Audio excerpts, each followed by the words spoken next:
Okay, we're starting out here on the in the IT area, so to speak, I guess, of the ship. The computer screens here I created by creating a plain object for each monitor and a 10-second video clip from each of my virtual machines that I have in VMware. This gave me some screen activity that I could show with some movement there. Meanwhile, back here, some of my former students from Newark High School might recognize this. This is a digital replica of our green screen set that we had at Newark High School. It shows up in my demo reel. Over here, originally it was going to be a replica of the control room at Newark as far as the rack and the equipment in it, but I had some trouble getting that to come out exactly right.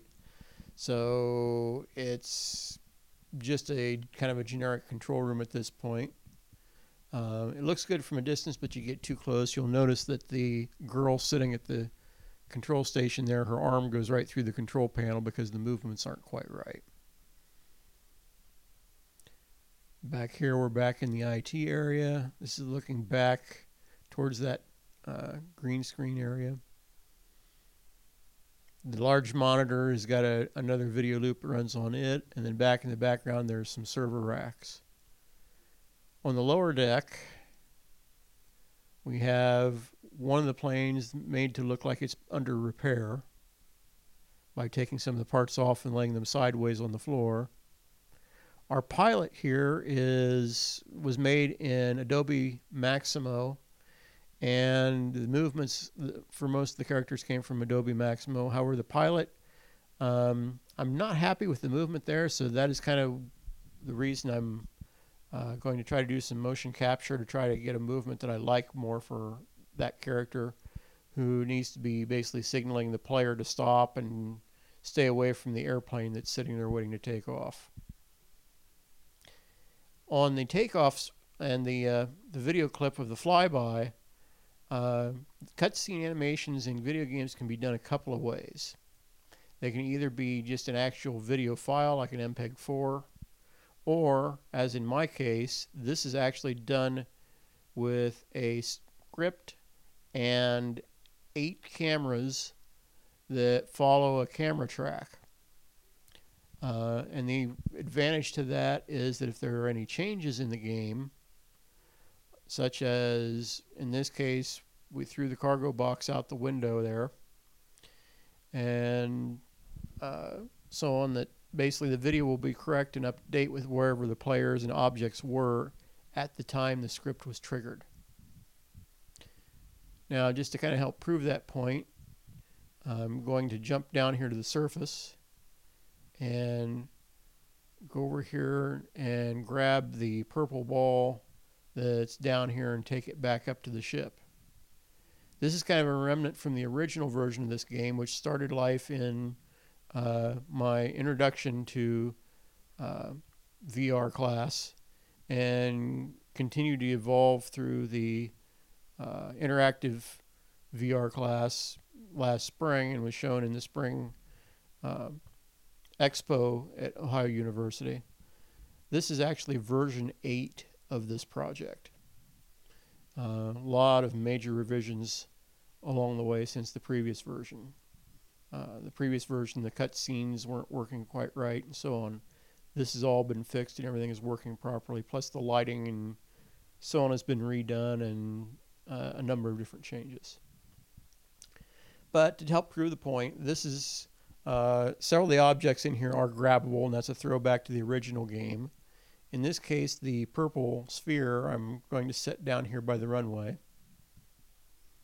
We've gotten rid of the box that the plane flies over in the default version and put the sphere down there. Here's another look at the broken version of the plane that I've got sitting here, where I've taken some parts off and set them on the floor. This one's sitting here with the running lights on to help indicate that it's ready to go. And you see the purple sphere is where you do the takeoff. That it's right there where we left it. That's a sign that we've used in cameras. Now here we just changed to the second camera and a third camera here. fourth one in this area, a fifth one here, and sixth and seventh, and the eighth camera finally is right here, looking up at the big drive-in screen, so to speak. We're starting to push the limitations of the video card that I have. You can tell here that's having a little trouble rendering. There we go. Now we're kind of back to normal.